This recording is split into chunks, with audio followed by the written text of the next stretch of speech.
one horse that everybody wants to know, Ribchester. Is he a good thing of the week or not in your book? Well, Ribchester is the key to the whole meeting. Now, Tom Segal, by the way, why he's not allowed on ITV is an absolute... I tell you what, John, come on. I couldn't agree with you more. Well, no, but we really do miss you. Whatever you say, and revolting as you are, you do know a bit... No, it is. So we do miss Mr. Pricewise on ITV. But Ribchester, you know, they often have a short price for the Supreme Novices that starts off the Cheltenham Festival. The Irish sent one over. And it's the key to the meeting. If the bookmakers can get that thing beat, then they start off. They're on the front foot and it all goes ahead. Punters are struggling. But if Ribchester goes in, it's tips on 11 to 10 on is the best price now. It could well be up the arm on 11 to 8 on by the time it comes. But remember the ground. Ribchester's form has been on the softer ground. So that must be a doubt about Ribchester. But it is the key to the meeting as far as punters and bookmakers go, the start. It's like Lewis Hamilton. Get away from the number one stall. Get away and you're clear. So Ribchester, the meeting depends on Ribchester being beaten for the bookmakers, winning for the punters. John, you've probably seen plenty of these horses and studied them throughout the last year or so. Can you see anything beating him? Well, the thing that's in his favour is his first race, first day. And consequently, they're going to have the ground good to firm, good in places. Because they've got to start there with their forecast, otherwise you're going to wind up with masses of withdrawals late in the week. So he's going to cop the best ground in the Queen Anne, and if it was the last race on Saturday, that'd be a bit different. So I think he'll come out on top. I was up at Richard Fire. He's a remarkable horse. He doesn't like going in a covered ride, so he just sort of stands there with resting a hind leg, like he's the old hack. And then he goes out and does something, he comes home and you think, was that Ribchester? And he's an extraordinary horse. But I think with the fact it's the first race is a huge advantage to him. I'll be surprised if he's beaten, and I think he'll put the bookies on the back foot. Tom, from a punting point of view, you're not about short price favourites. What could beat him? Listen, there's a lot of things that can beat him. It's Ascot, it's the first day, and he is a hard puller. The thing I think about Ascot is that it's very difficult to do what he did at Newbury. It's very difficult to pull hard and get home at Ascot. It's very stiff. The stands go 2.5 furlongs back.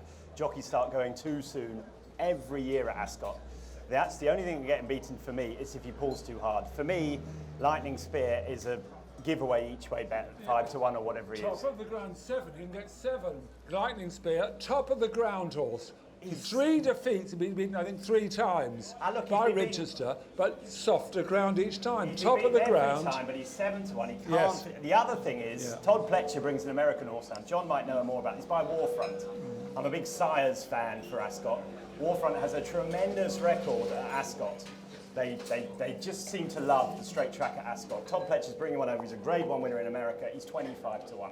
For me, Ribchester, the ground's going to be quick. I get that John says it'll be water, but it'll still be quick. I live just down the road. It's been boiling for a week and a half now at Ascot, and it's going to. The forecast is he's going to have to throw a lot of water on for it to be not good to firm ground. I think Lightning Spear and the American horse are good bets each way against the favourite. Do you think that Todd Pletcher has brought over that pacemaker that'll actually make the pace this time, unlike Newbury? I mean, if he's a quick American horse from the gate, he might be useful to Ribchester. They've got the pacemaker in there, haven't they? But he might play that feint again, the dummy pass. Did he mean to do the dummy, or was that just a mistake? Well, I didn't think Mr. Hannon was in a hurry after he failed to leave the gate on time. Kieren, I've got to ask you a question from a jockey's point of view. We've spoken, Tom has just sort of expressed that Ascot's so different to Newbury. Is Ascot a case of almost counting to 10 as a jockey before you then make your move? Because it is a case of that. Hold-up horses come to the fore. There's a big case for saying that. Yeah, I think you're right. It's all about confidence when you're riding anyway.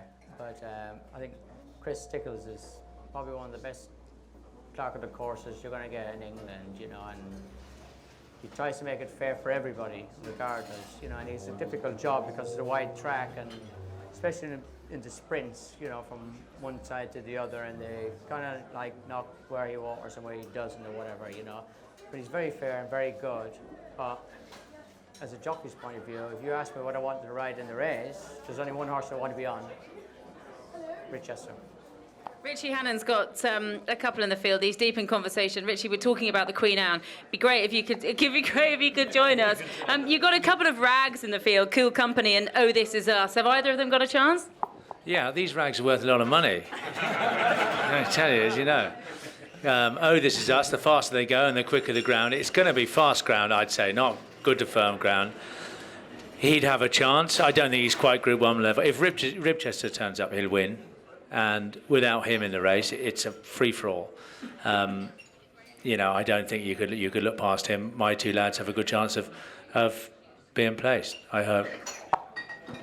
Ever the optimist. We'll get used to this chat. It's a regular theme that will occur throughout the evening. Everything's going to win. Everything's going to run well, and a few will, I'm sure.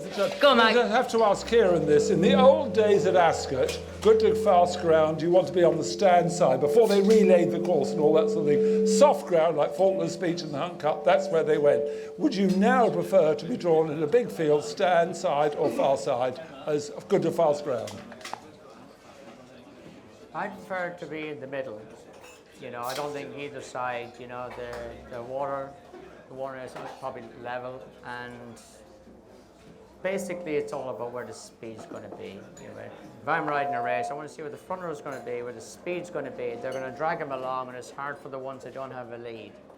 So it all depends on where the speed is. It's a new track now, it's water-based. The thing is, though, the Victoria Cup this year was a good example. Trap 29 beat trap 28, beat trap 27, beat trap 26, and it was because Martin Dwyer on the front runner came to the stand sides. And I think the jockeys will decide halfway through the meeting where the best place is to be. We don't know where it is, but in the weighing room they'll decide where to go. And so for us to sit there and say, well, it's going to be this side, going to be this side, I don't think we can say that now. I think after the Windsor Castle or after some race earlier in the week, the jockeys will think there's a place to be, and that's where they'll go. And that, for me, is the key. You've got to watch the first few races on the first day before you decide any hard and fast rules about where they're going to go.